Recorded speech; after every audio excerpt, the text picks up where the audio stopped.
Bon, ben, si ça vous va, on va commencer, puis on laissera rentrer les autres au fur et D'accord. à mesure. De toute façon, c'est tout enregistré pour que vous sachiez. Vous allez pouvoir, je vais vous envoyer le PowerPoint aussi par après. Fac, on va vous partager ça sera pas bien long.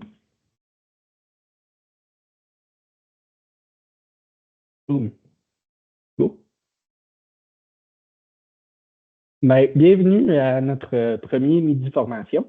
Ça me fait plaisir de vous accueillir. Comme vous voyez, j'ai un PowerPoint très dynamique pour un sujet qui l'est un peu moins. Fait que je vais essayer de vous garder passionné pendant l'heure qu'on va passer ensemble. Fait que je vais commencer en fait avec les objectifs de la formation. Fait qu'aujourd'hui, j'aimerais ça que vous puissiez comprendre les principes fondamentaux de la loi 25 et leur impact sur vous en tant qu'individu et en tant que compagnie également. Je vais vous aider à identifier les étapes essentielles pour se conformer aux nouvelles obligations légales et on va essayer de vous faire acquérir les connaissances nécessaires pour protéger efficacement les renseignements personnels. Juste pour vous donner un peu de contexte sur la loi, en fait, c'est une loi qui s'appelait à l'origine la loi 64, qui a été rentrée officiellement en tant que loi 25.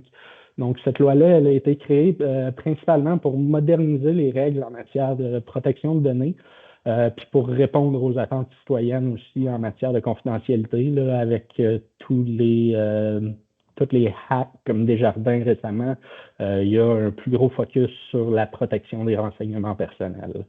Fait que l'objectif de la loi, c'était vraiment d'offrir un cadre clair pour mieux gérer les renseignements personnels et aussi parce qu'en Europe, ils ont des très, très bons règlements déjà là-dessus. Donc, le Québec voulait se conformer à ça. En Europe, ils appellent ça le règlement général sur la protection des données. Puis c'est aussi pour que le Québec se positionne en tant que leader en protection des données. Fait que les principes de la loi, c'est surtout d'offrir la transparence sur ce qu'on fait avec vos données personnelles, obtenir votre consentement aussi sur qu'est-ce que vous voulez partager aux compagnies ou aux sites web que vous visitez, avoir une responsabilité de l'organisation qui utilise vos données personnelles et s'assurer qu'ils ne les perdent pas comme des jardins et qu'ils restent sécures. Fait que pourquoi c'est important la protection des données? Ben, premièrement, c'est pour renforcer la confiance des spectateurs et des partenaires. Si on vous donne un numéro de carte de crédit, on aimerait ça qu'il ne se retrouve pas sur Internet ou sur le dark web. Donc, c'est quand même important pour les gens de savoir que leurs données personnelles sont protégées. Par la suite, ça sera pas bien long. Donc, euh, c'est important aussi pour prévenir les sanctions juridiques, protéger la réputation de votre compagnie. Si vous perdez un numéro de carte de crédit, un numéro d'assurance sociale, quelque chose comme ça, vous vous exposez évidemment à des poursuites judiciaires. Fait que d'avoir déjà un cadre de protection, ben, ça vous protège un niveau de plus. Et finalement, pour protéger les données personnelles dans un monde numérique. On sait que même les grandes organisations se font pirater et se font voler des données personnelles. Donc, en tant que petite organisation, c'est autant important pour nous autres de s'assurer qu'on protège les données personnelles des gens qui nous les partagent ouvertement. Je vais passer tout de suite à c'est quoi un renseignement personnel? C'est toute information qui permet d'identifier une personne directement ou indirectement. Je vais vous faire participer un peu. Est-ce que vous avez des exemples de renseignements personnels possibles? Je vous en ai donné quelques-uns déjà, mais est-ce que vous voulez compléter? Courriel. Adresse courriel, tout à fait. Il y a une précision à apporter cependant sur ça, et c'est le fait que votre nom et une adresse courriel corporative professionnelle n'est pas considéré comme un renseignement personnel puisque c'est quelque chose qui se retrouve sur Internet. Donc, c'est une adresse corporative, donc moi, mon mgagnon@trampis.qc.ca n'est pas considéré comme un renseignement personnel. Cependant, mon adresse personnelle, mathieu-gagnon@i.com, l'est. Donc, c'est important de faire cette discernation-là et dans votre compréhension de c'est quoi exactement. Donc, pour faire un petit aperçu, ça inclut le nom de la personne, le numéro de téléphone de la personne, l'adresse courriel personnelle, tout mot de passe que vous détenez sur eux autres. et l'adresse IP également de la personne. Même une seule information comme un email, ça peut être considéré comme un renseignement personnel.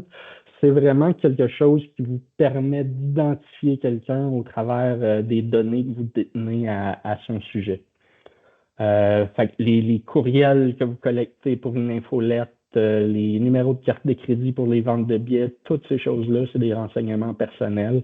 Il y a les données numériques aussi, si vous récoltez des données de géolocalisation, si vous avez Google Analytics et que vous suivez le parcours de promotion des gens, ben ça fait partie de ça aussi. Et évidemment, on parle de numéro d'assurance sociale, carte de crédit, information médicale ou financière. Donc, juste pour vous donner une idée, ça c'est bien du texte. C'est simplement parce que la loi a été implantée en 3 phases. Donc, implantée à partir de septembre 2022. Et par la suite, en septembre 2023 et finalement cette année, on a complété l'implantation des mesures obligatoires de la loi 25. Je ne vous les lirai pas tout de suite. On va passer au travers de la présentation. Puis n'hésitez pas si vous avez des questions ou quoi que ce soit.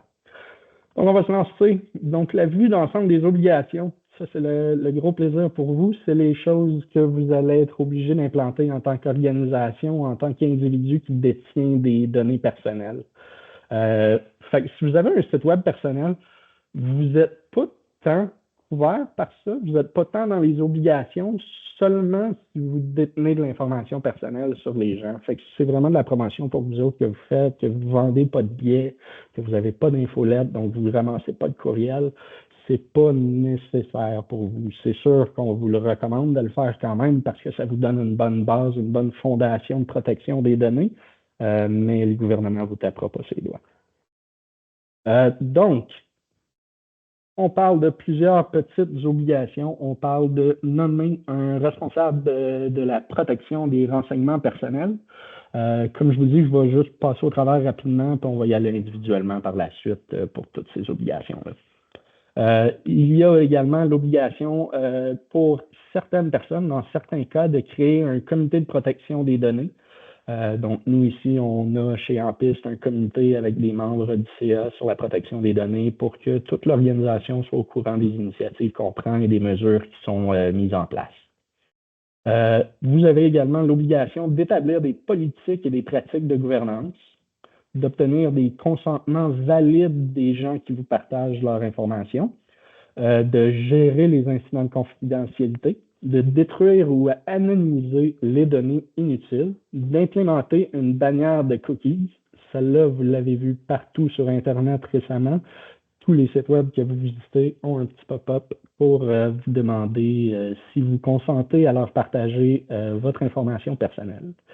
Et finalement, de permettre le droit à la portabilité des renseignements personnels. Je vais vous donner un petit exemple. Dites-moi si ça fonctionne. Je vais juste vous partager rapidement ce petit tableau. Ce petit tableau, en fait, très simplement, c'est un tableau de bord pour toutes les mesures à mettre en place. Donc, moi, je l'ai personnalisé un peu, donc vous faites changer les cases pour les personnaliser, pour mettre vos employés ou vos partenaires. Vous avez également le statut, j'ai mis des petits coups couleurs pour que ce soit plus interactif et plus le fun que juste du légal.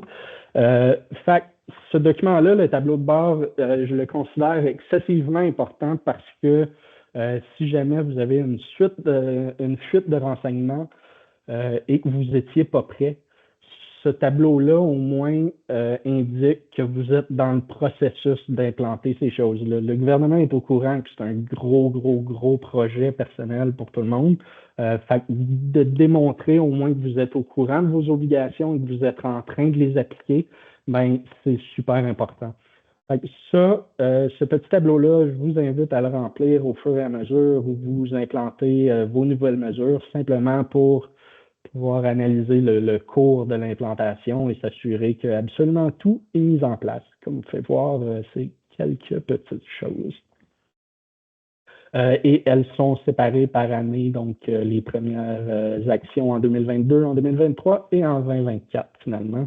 Fait que je vous conseille évidemment de le faire en ordre chronologique pour implanter le plus important le plus rapidement possible. Ça, je vais vous le partager à la fin. Je vais vous envoyer un courriel à la fin de la rencontre avec des informations et un petit package de documents pour vous. Donc, revenons à ma présentation. Pas très long. Parfait. Donc là, rapidement, on va parler on va parler des sanctions mises en place si vous ne respectez pas vos engagements et vos obligations du gouvernement. Donc, on parle vraiment de gros montants. On parle des amendes administratives jusqu'à 50 000 par personne physique et jusqu'à 10 millions ou 2 du chiffre d'affaires en entreprise.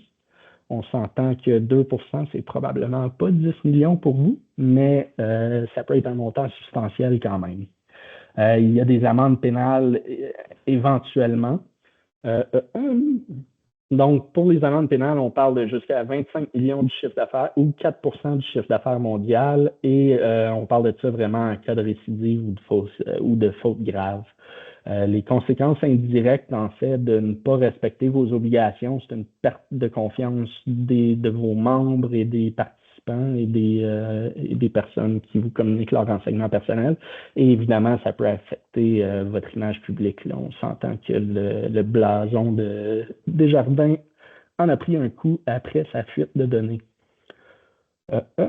Parfait. Et là, finalement, on va tomber dans les premières obligations à mettre en place. Donc, la première chose et la plus importante, c'est la nomination d'un responsable des responsables de la protection des renseignements personnels, donc un RPRP, et également, dans certains cas, comme je vous disais, la création d'un comité qui peut vous aiguiller et vous aider dans l'implantation de toutes ces mesures.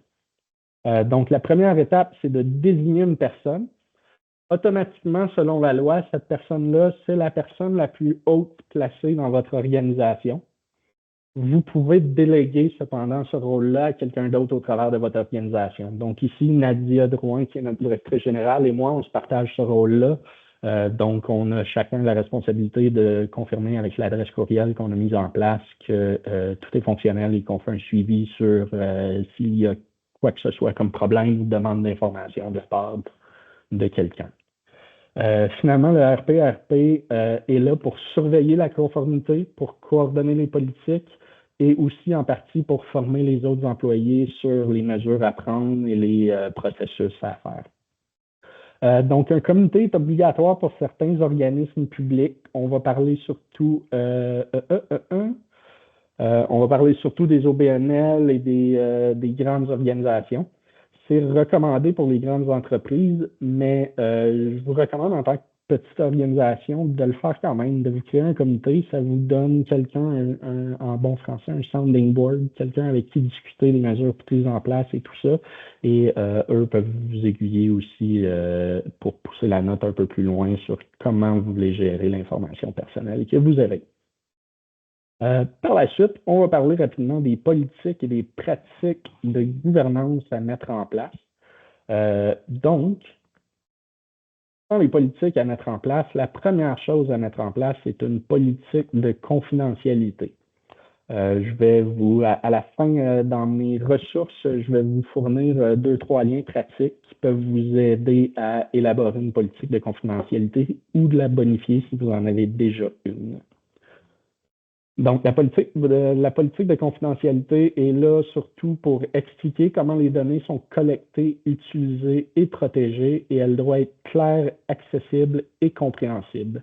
Je vais vous montrer un petit exemple sur notre site web par la suite. Donc, il faut également mettre un cadre en place pour les demandes d'accès. Donc, ça vous prend un processus pour permettre aux utilisateurs de consulter ou de corriger leurs données, et vous devez obligatoirement fournir une réponse à toute demande à l'intérieur de 30 jours. Il y a également dans les politiques le droit à la portabilité, c'est-à-dire que vous devez permettre aux utilisateurs de récupérer leurs données dans un format lisible. Par exemple, toutes les informations sur un monde que vous pouvez avoir, vous devez être capable d'exporter ça dans un format CSV, par exemple, pour qu'il voit l'ensemble des informations que vous détenez à son sujet. Si lui veut le prendre, aller le donner à une autre organisation, c'est son droit légal de le faire. Donc, vous devez être en mesure d'identifier ces données-là et de pouvoir les fournir à la personne qui la demande. Donc, il y a également un droit à la suppression des données, c'est-à-dire de supprimer ou anonymiser les données sur demande lorsqu'elles ne sont plus nécessaires. C'est une bonne pratique aussi de le faire juste dans vos procédures personnelles d'entreprise. Si vous n'avez pas besoin d'un numéro de carte de crédit, gardez-le pas. À l'expire à un certain moment, toutes les informations personnelles que vous n'avez pas besoin, conservez-les pas, ça va vous simplifier la vie. Donc, par exemple, à la suite d'un événement, de supprimer l'information des spectateurs pour ne pas qu'ils soient identifiables. Donc, je fais une petite parenthèse ici sur le fait que vous pourriez garder leurs préférences, mais ces préférences de spectacle-là ne doivent pas être identifiables à quelqu'un. C'est-à-dire que vous ne pouvez pas avoir d'informations personnelles qui vous permettraient d'identifier la personne qui a participé ou qui vous a donné des réponses quelconques face à un spectacle ou à une révision. Oui, Amélie. Comment ça fonctionne si on a une plateforme, mettons, en ligne? Tu sais, moi, j'utilise, par exemple, Shopify. C'est pas moi qui ramasse le numéro de carte de crédit, c'est la plateforme Shopify. Est-ce que c'est à moi d'avoir une façon que Shopify supprime ou c'est Shopify qui a sa politique puis s'en occupe? La politique tombe sous Shopify. Votre responsabilité en tant d'organisation, c'est d'avoir des ententes avec eux autres et de s'assurer qu'eux respectent la loi 25 également. Donc, les informations personnelles, s'ils sont détenues par Shopify, vous pouvez demander à cette personne-là de les supprimer. La personne peut contacter Shopify et les faire supprimer. Mais c'est important tout le temps vous allez le voir un peu plus tard, d'évaluer vos contrats avec vos tiers pour voir si eux respectent la loi 25 également.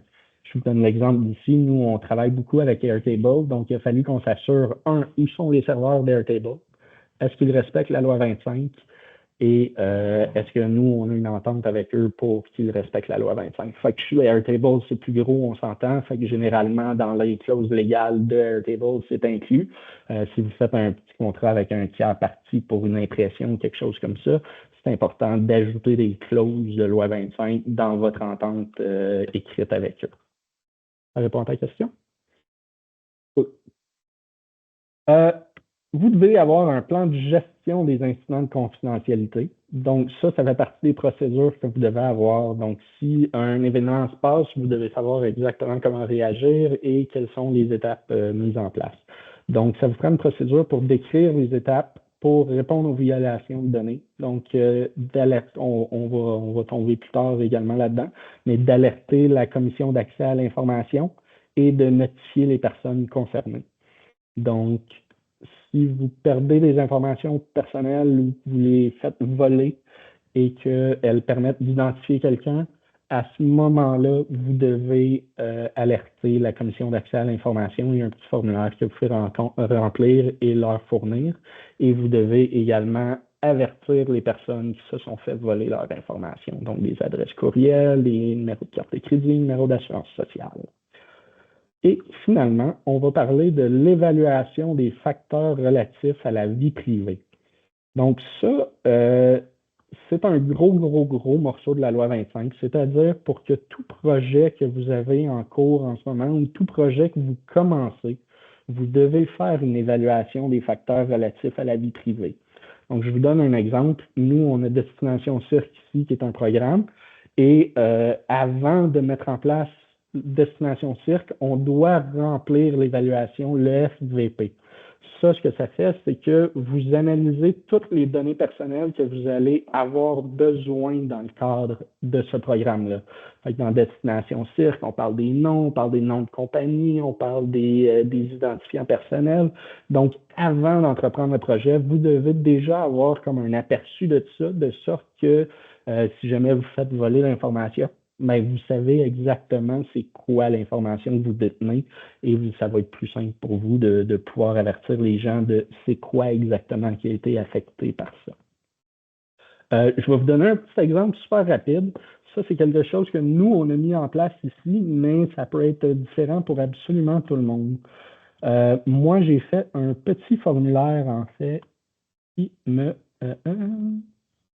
c'est pas celui-là que je veux vous montrer, ça ne sera pas très long, je vais vous arranger ça très rapidement.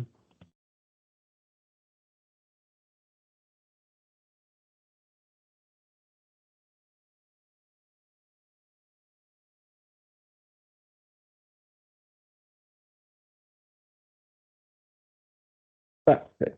Et donc, ici, comme vous pouvez voir, moi, pour simplifier la vie à tout le monde, j'ai fait un petit formulaire sur Airtable qui vous permet de remplir une évaluation des facteurs de vie privée. Il y a certaines des réponses qui dépendent des autres, mais tout employé qui commence un projet, toute personne qui a un projet déjà en cours doit remplir ce document et nous, ça nous permet de garder une base de données de tous ces inventaires-là. Juste pour vous montrer rapidement, mais on va y revenir. Je me suis également fait un registre des demandes RPRP.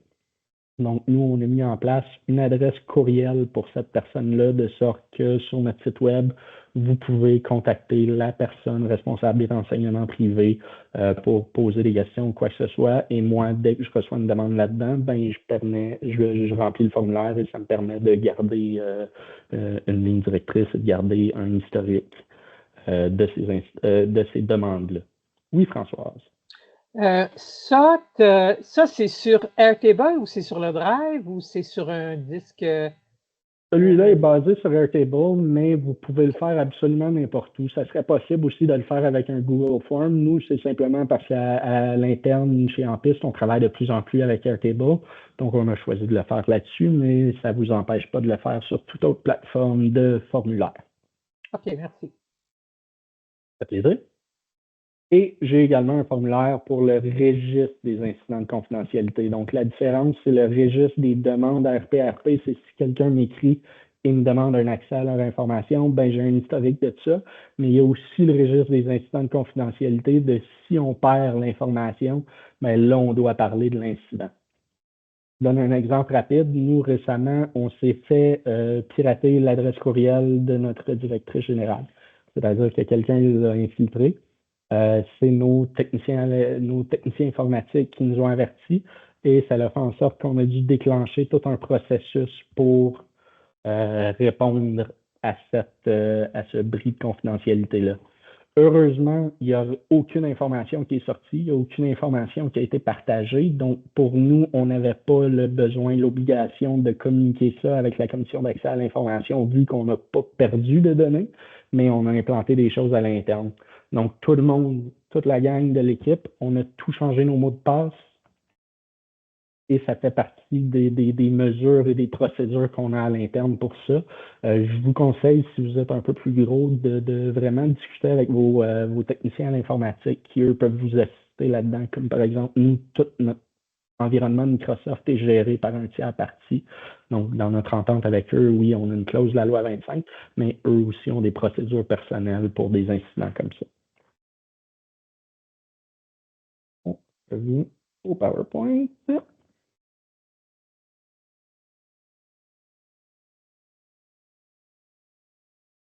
Je vais vous donner aussi des précisions sur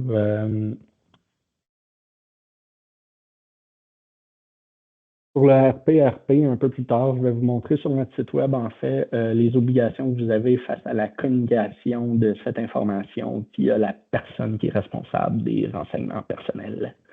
Donc, une des grosses affaires de la loi 25, désolé, je manque de vocabulaire, c'est la protection dès la conception et par défaut.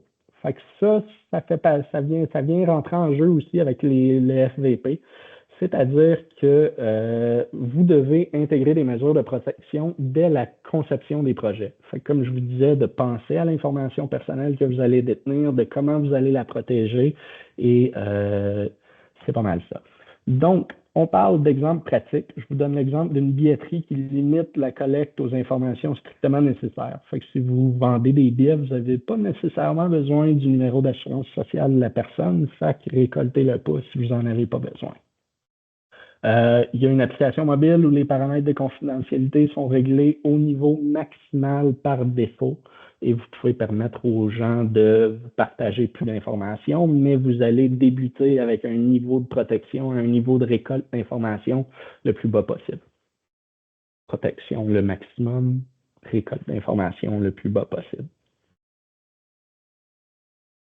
On revient un peu à l'évaluation des facteurs de vie privée. Donc, qu'est-ce que c'est une FVP? C'est une démarche structurée pour évaluer les risques sur la vie privée lors de projets impliquant des renseignements personnels. Pourquoi c'est important? C'est pour assurer la conformité à la loi 25, pour protéger les droits des individus, puis pour réduire vos risques juridiques et de réputation. Fait que vous voulez pas vous faire poursuivre, assurez-vous de bien suivre l'information que vous détenez. Et comme je vous disais, le FVP est important à réaliser lorsque vous avez tout nouveau projet ou toute implantation de système qui va collecter ou utiliser des renseignements personnels. Après ça, on va parler du consentement valide. Ça, c'est un concept qui est quand même très facile à comprendre. Le vocabulaire n'est pas super facile à comprendre, mais la base l'est. Donc, les critères de validité pour un consentement valide, c'est ce que la personne doit savoir pour que son consentement à vous partager l'information soit légal. Fait que cette personne-là doit pouvoir prendre cette décision-là en connaissance de cause de qu'est-ce qu'elle vous partage. Donc, on parle d'un consentement libre, donc qui doit être donné sans pression ni contrainte. Donc, par exemple, une personne ne peut pas être forcée de s'abonner à une infolette pour accéder à un service.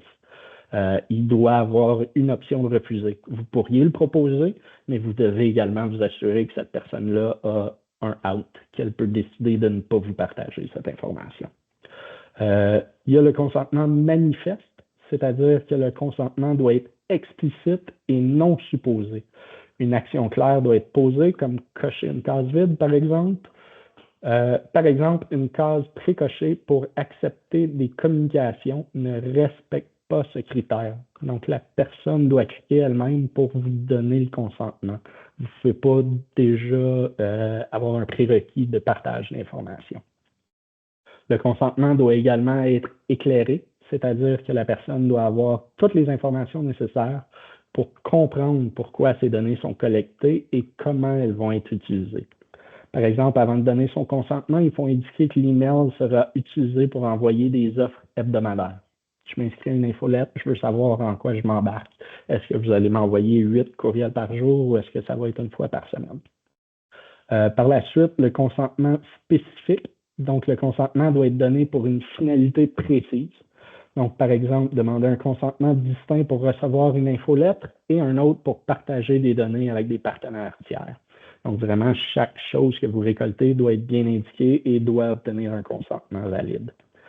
Et finalement, on parle du consentement granulaire. Le consentement doit permettre à la personne de choisir de manière indépendante chaque type d'utilisation des données. Par exemple, elle peut accepter de recevoir une infolette, mais refuser d'être ciblée par des publicités personnalisées. Donc, ça, c'est la barre de cookies également.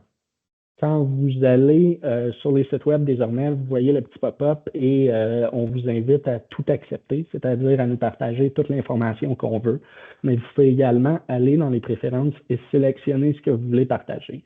Il y en a certaines qui sont obligatoires. Je ne pourrais pas identifier qui vous êtes selon le parcours que vous faites sur mon site web, mais ça peut être pratique pour moi dans mes statistiques avec Google Analytics, par exemple, de savoir que la personne rentre sur ma page principale ou elle rentre de par un autre site web. Donc, vraiment, c'est important de pouvoir refuser chaque petit point individuel. Donc, juste comme exemple pratique, la collecte d'adresse courriel pour une infolettre. Par la suite, je vous en ai parlé un peu déjà, les exigences, donc la gestion des fournisseurs tiers, les entreprises doivent s'assurer que leurs fournisseurs respectent les normes de la loi 25. Comme exemple, je vous donne un contrat avec une plateforme de billetterie ou un fournisseur de services numériques. Ces contrats-là doivent inclure des clauses sur la confidentialité des données. Donc, il faut que vous assurez que les fournisseurs respectent la loi 25 et vous devez mettre en place des ententes contractuelles claires concernant la confidentialité. Par la suite, comme je vous ai montré, la gestion des incidents de confidentialité est très importante. Ça fait partie des procédures que vous devez avoir en place. Donc, les étapes de la gestion des incidents. Je vous donne l'exemple de, par exemple, un incident de confidentialité. Ça peut être aussi simple que la perte d'une clé USB contenant des données ou vous êtes dans un café. Vous laissez votre ordinateur ouvert et vous allez à la salle de bain. C'est théoriquement un incident de sécurité parce que n'importe qui pourrait juste ramasser votre ordinateur et aller consulter de l'information personnelle que vous détenez. Donc là, la petite bémol à mettre, c'est est-ce que vous êtes fait voler de l'information? Si oui, à ce moment-là, vous devez contacter la commission d'accès à l'information. Si c'est juste un incident, ben vous devez au moins le répertorier et indiquer qu'est-ce que vous pensez qui a été accédé. Donc, la première étape, c'est de notifier la commission d'accès à l'information si un risque sérieux est identifié. C'est-à-dire qu'il faut absolument que vous soyez fait voler de l'information, que cette information-là soit disponible pour quelqu'un d'autre et que ce soit important comme information qui a été volée. Donc, comme je vous disais plus tôt, on s'est fait hacker les emails, mais personne n'a touché à l'information en bonne et due forme, donc on n'a pas eu à avertir les gens concernés. Par la suite, si c'est un risque sérieux, si vous êtes fait voler des adresses courriels ou quoi que ce soit, vous devez informer les personnes concernées. Plusieurs façons différentes de le faire, c'est leur envoyer un courriel, c'est faire un avis public. Il y a plusieurs façons d'informer les personnes. Et finalement, comme je vous montrais un peu plus tôt, c'est très important de documenter l'incident dans un registre. Donc, d'avoir un historique de tous les incidents de confidentialité que vous avez et également, moi, je l'ai fait, les demandes d'accès à l'information. Par la suite, vous avez également l'obligation de respecter l'anonymisation et la destruction des données. Donc, de pouvoir détruire ou anonymiser les données lorsqu'elles ne sont plus nécessaires. Comme je vous disais un peu plus tôt, après un spectacle, la possibilité d'anonymiser les préférences des spectateurs pour des analyses marketing. Donc, l'anonymisation, c'est surtout de rendre les données non identifiables de façon irréversible. Donc, vous ne devez pas pouvoir identifier une personne avec ces informations-là. Comme je vous disais un peu plus tôt, le parcours que vous prenez quand vous visitez mon site web ne me permet pas de vous identifier. Cependant, votre adresse IP me permet de vous identifier. Donc, là est la bémol à faire sur cette obligation-là. Ça fait partie aussi des procédures que vous devez penser. Donc, à quel moment j'ai plus besoin de ces informations-là et comment est-ce que je vais les supprimer. Vous avez fini votre campagne de marketing email, vous pouvez détruire les listes que vous avez des gens que vous avez contactés. Puis le faire, ça souligne que ça renforce la confiance et ça réduit les risques de non-conformité. Et finalement, on parle de la bannière de cookies. Donc, bannière de cookies, c'est une des grosses parties de l'implantation de la loi. Comme vous avez vu sur Internet, tous les sites web sont tenus de le faire désormais si vous récoltez de l'information. Donc, la bannière de cookies, elle doit vous permettre le consentement pour les cookies non essentiels. Elle doit vous donner l'information sur les finalités et les tiers impliqués. Et vous devez avoir l'option pour gérer les préférences de cookies. Donc, comme je vous disais, je vais vous partager mon écran et je vais vous montrer ce que nous, on a implanté. Et je vais vous montrer également notre politique de confidentialité. Donc, notre merveilleux site web, vous venez visiter le site Lampiste et vous avez un choix de consentement qui s'affiche ici. Donc, on respecte, on personnalise, quels sont les cookies qui sont nécessaires, donc ce que l'on doit absolument récolter. Ça, vous n'avez pas le choix de les partager, mais vous nous donnez votre consentement à le faire.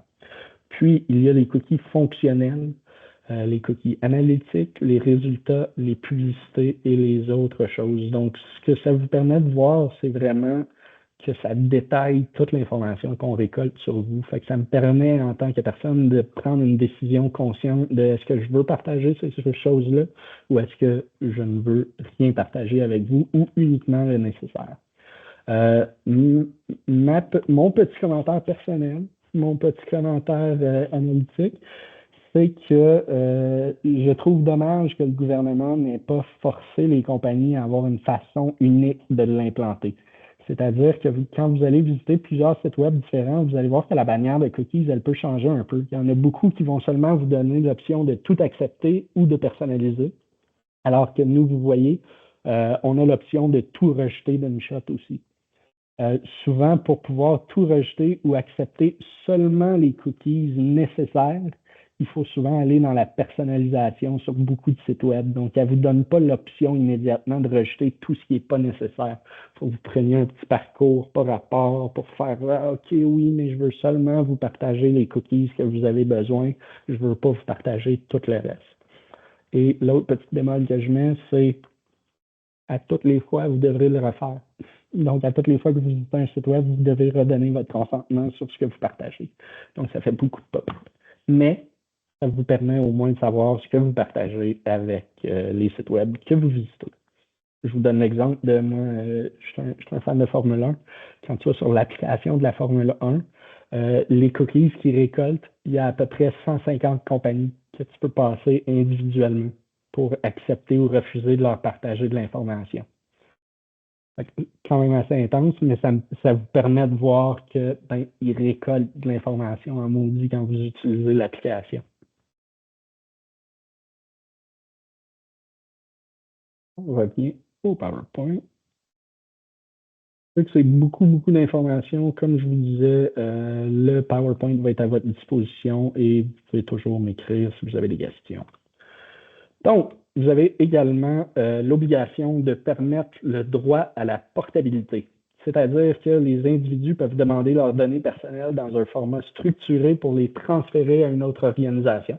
Donc, par exemple, un spectateur ou une spectatrice qui demande son historique d'achat pour pouvoir l'utiliser avec une autre plateforme de billetterie.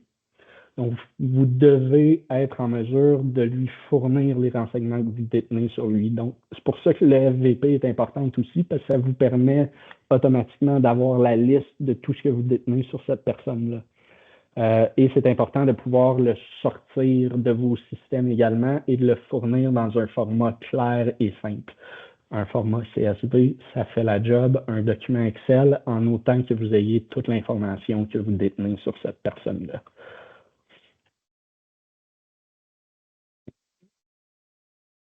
Quelques exemples pratiques.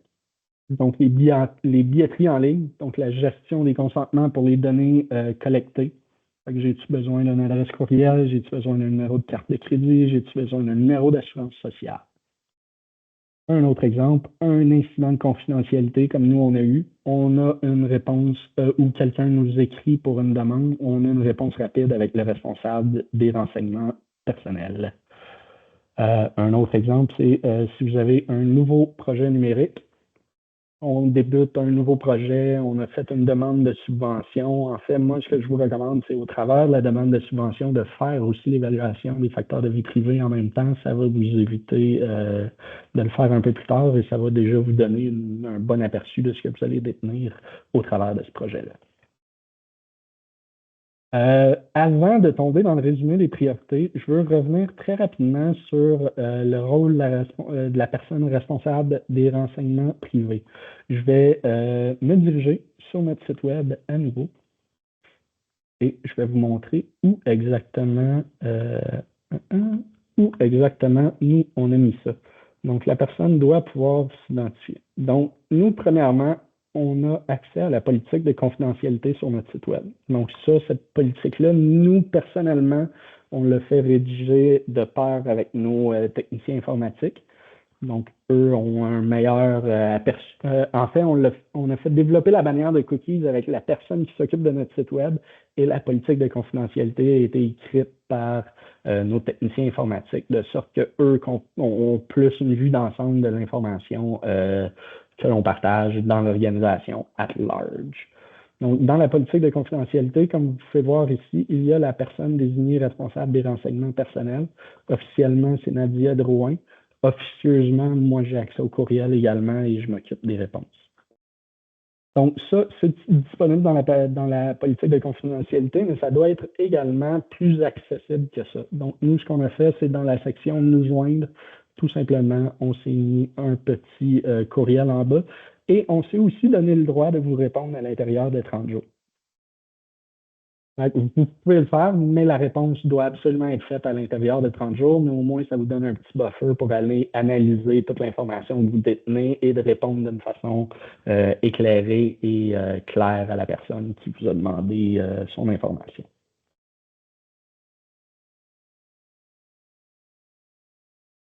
Non. Un peu, désolé.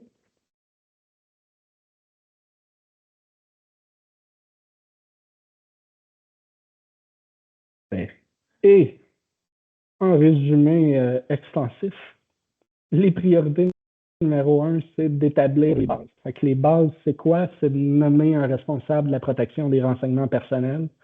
Comme je vous le disais plus tôt, automatiquement, c'est la personne la plus haute placée dans l'entreprise. Cette personne-là peut déléguer ce rôle-là. Étape 2, créer ou réviser une politique de confidentialité. Donc, ça vous prend un document clair et accessible sur votre site web et ailleurs pour que les gens sachent ce que vous récoltez. Par la suite, il y a la mise en place des outils et des procédures. Donc, de tenir un registre des incidents. S'il se passe quelque chose, vous devez avoir un historique des incidents qui sont arrivés. Vous devez avoir des procédures types, de sorte que vous sachiez exactement quoi faire dans un cas précis d'information volée ou savoir quoi faire quand quelqu'un vous demande leur information. C'est pour ça que c'est important d'avoir des procédures. Et vous devez aussi implanter une bannière de cookies. Donc, ça, c'est les obligations qui sont déjà actives. Vous devez aussi sensibiliser et former, c'est-à-dire que vous avez une responsabilité de former vos employés pour qu'eux soient autant au courant que vous de c'est quoi les obligations de la loi 25 et qu'ils aient aussi une conception des renseignements personnels. C'est sûr que si on n'y est pas exposé souvent, ben c'est pas quelque chose qu'on pense nécessairement quand on démarre un projet ou quand on crée une base de données ou qu'on envoie une infolette, mais c'est important que tout le monde dans l'équipe sache quoi faire dans le cas d'une demande et sache quoi faire dans l'amorce d'un nouveau projet. Et finalement, on a la responsabilité d'adopter une démarche continue. C'est-à-dire que la mise en conformité, c'est un processus évolutif qui change tout le temps. Si vous utilisez un nouveau tiers parti, il faut mettre à jour sa politique de confidentialité. Donc, c'est vraiment tout est dans tout. L'arbre est dans ses feuilles. Donc, vous devez également utiliser un tableau de bord pour suivre votre progrès, désolé. Ce que je vais vous partager, comme je vous disais, très important d'avoir un historique de ce que vous êtes en train d'implanter. C'est un gros projet, l'implantation de la loi 25. Le gouvernement est au courant, tellement que le gouvernement ne respectait pas encore ses propres conditions il y a quelques mois. Désormais, ils sont conformes. Fait que le tableau de bord, ça vous permet juste de faire, on est au courant, on est en train de l'implanter, on n'a peut-être pas les ressources en ce moment, mais on est au courant puis on travaille dessus substantiellement. Et finalement, revoir périodiquement vos pratiques pour rester aligné avec les normes. Fait que comme je vous dis, vous commencez un nouveau projet, il faut peut-être mettre la politique de confidentialité à jour parce que vous allez récolter de l'information différente ou vous implantez désormais Google Analytics dans votre site web, c'est important de mettre la bannière de cookies à jour également. Et finalement, à vous les questions. C'est énorme, mais c'est faisable quand on y va étape par étape.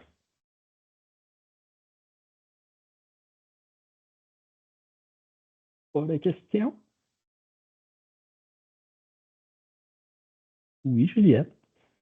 Nous, pour nos infolettres, par exemple, on passe par un fournisseur qui s'appelle Mailjet et qui, si je me trompe pas, est européen en fait, français. Fait que il se conforme pas techniquement à la loi 25 puisque il doit se conformer à la loi française. Comment ça se passe dans ce cas-là? vu que le Québec s'est allié aux règles en Europe, ils couvrent déjà pas mal toutes les clauses de la loi 25.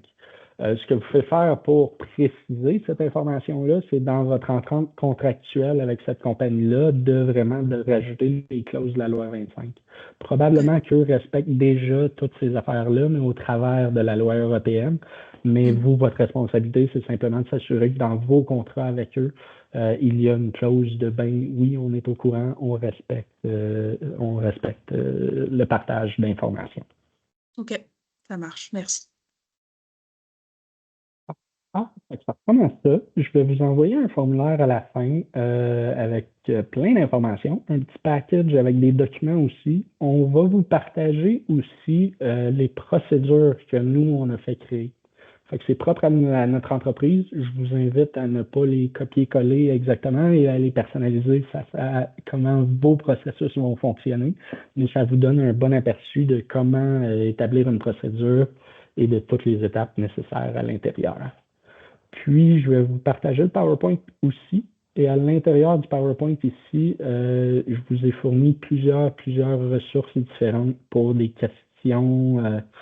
Par exemple, je vous donne le site officiel du gouvernement du Québec, le site de la Commission d'accès à l'information. Pour la politique de confidentialité, Tuxedo avait fait un outil d'intelligence artificielle pour vous aider à en rédiger une. Vous pouvez également utiliser ChatGPT. Moi, ce que j'ai fait pour la loi 25 avec ChatGPT, étant donné que j'ai un compte payant, puis ça c'est super important, c'est les GPT personnalisés sont seulement disponibles lorsque vous avez un compte payant. Mais ce que ça vous permet de faire, c'est de lui donner une base de connaissances. C'est-à-dire que moi, ce que je lui ai donné comme base de connaissances, c'est que je lui ai mis tous les documents légaux concernant la loi 25. Et là, simplement, je peux poser des questions et je lui ai dit que c'était un avocat, un responsable du gouvernement. Une petite seconde, je vais vous partager dans la face pour que vous voyez mes mains.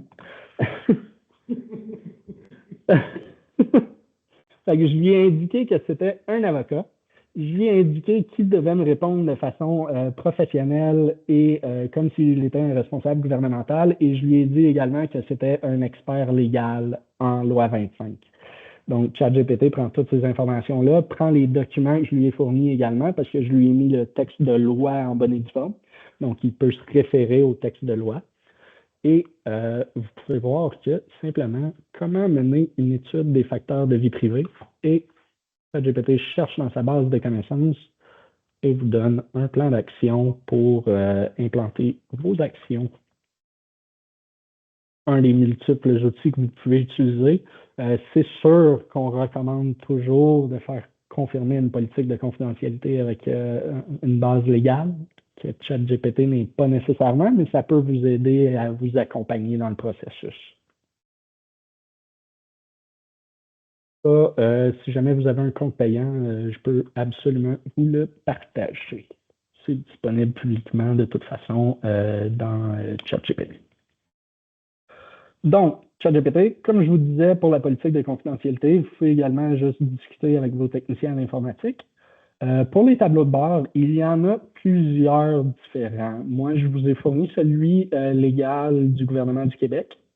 Je vous ai également mis celui du barreau du Québec, simplement parce que c'est ultra légal. La description des tâches est très legally, c'est très légal. Et finalement, je vais également vous partager le tableau de bord que je vous ai montré un peu plus tôt.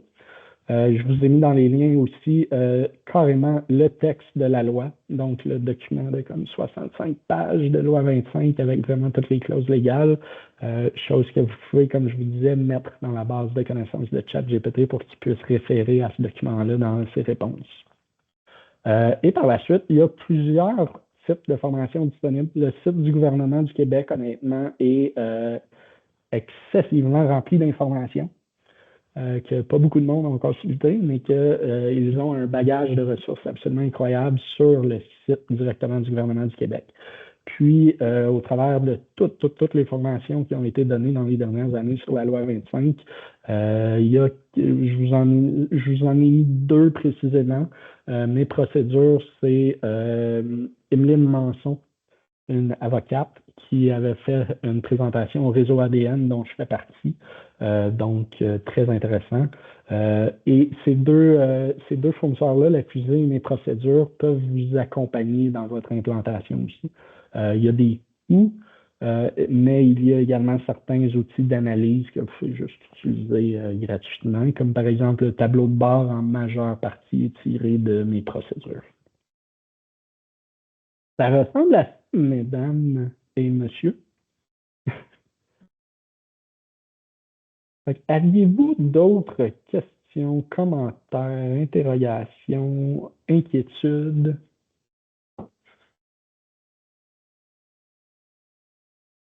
Oui, Amélie. Mettons là que en tant que compagnie ou peu importe, tu échanges des courriels avec quelqu'un ou tu parles au téléphone avec quelqu'un. Fait que là, moi, j'appelle un collègue, pas un collègue, mettons, j'appelle une autre compagnie ou j'appelle un client. Ces informations-là, je ne les ai pas récoltées sur mon site web, je ne les ai pas récoltées pour un infolettre. Est-ce qu'il y a quelque chose à faire? Comme moi, je vais garder le numéro de téléphone de tel client parce que je veux le rappeler pour faire un suivi ou je veux le rappeler. Est-ce que tout ça, ça s'applique aussi? La question à te poser lorsque tu fais ça, c'est est-ce que c'est de l'information qui est déjà disponible publiquement? OK. Un numéro de téléphone d'une compagnie va être disponible sur leur site web. Fait que c'est pas de l'information personnelle en bonne forme. Si tu prends quelque chose que tu partages au téléphone et que tu mets dans une base de données à quelque part et que ça contient un renseignement personnel, là, c'est couvert. Fait que c'est toujours de faire la conception de est-ce que cette information-là est accessible publiquement déjà. Fait que par exemple, l'adresse corporative, elle risque de se retrouver sur LinkedIn. Le numéro de téléphone risque de se retrouver sur soit le site d'organisation, sur LinkedIn ou ailleurs. Facebook aussi partage beaucoup d'informations publiquement. Fait que c'est vraiment cette notion-là de qu'est-ce qui est à risque d'être partagé et qu'est-ce qui est à risque de permettre d'identifier quelqu'un. Oui. Merci. J'ai une question, disons Oui. qu'on fait affaire avec des agents, puis tu dis des producteurs, tout ça, puis qu'on décide de partir une infolette, est-ce qu'il faut leur demander le consentement de faire partie de l'infolette ou vu qu'on a déjà fait affaire avec eux, ben on peut tout de suite leur envoyer? Ouais. Si je ne suis pas expert légal, j'ai quelques connaissances. Je me dis que si vous instaurez une nouvelle infolettre, le consentement devient primordial. Donc, comme je vous montrais dans les ressources, donne-moi 2 petites secondes. C'était. Ben voyons, je l'ai perdu. Ça ne sera pas très long. Je vais juste vous le retrouver. Je parlais du consentement à donner, du consentement. Je vais vous le retrouver, mais l'important, c'est que les personnes puissent vous donner leur consentement éclairé.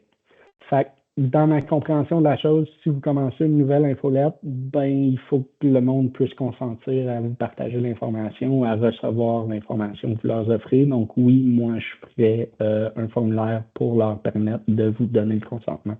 Puis comme je disais plus tôt, ça peut être simplement juste un checkbox aussi. Il ne faut juste pas que ce checkbox-là soit coché au préalable. Il faut que la personne le fasse pour vous donner le consentement. Réponds-tu un peu? OK, merci. Ça fait plaisir. Oui, Françoise. Oups, ton micro. Oui. J'ai remarqué dans certaines infolettres, des fois, il y a comme un renouvellement du consentement. Là, ils te demandent de renouveler le consentement. Est-ce que tu dois faire ça une fois par année, une fois par 2 ans? C'est quoi ça? Pas nécessairement. Vous devez le faire si vous commencez à récolter d'autres informations. Ah, OK. Fait que, mettons, dans un courriel, bon, ben, on veut commencer à ramasser le genre de la personne pour mieux faire nos listes ou la langue ou quoi que ce soit comme ça qu'on ne faisait pas au préalable. À ce moment-là, oui, vous pouvez redemander l'autorisation de récolter ces informations-là. D'accord.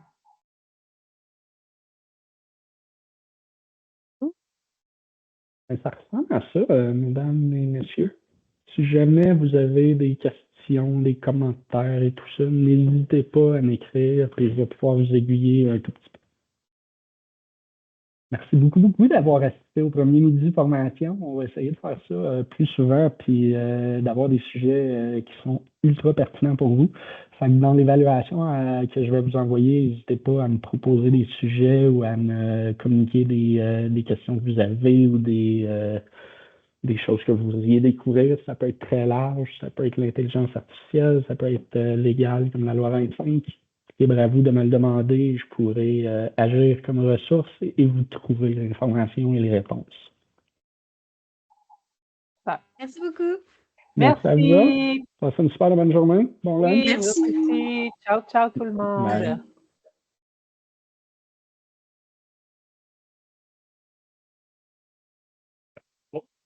Je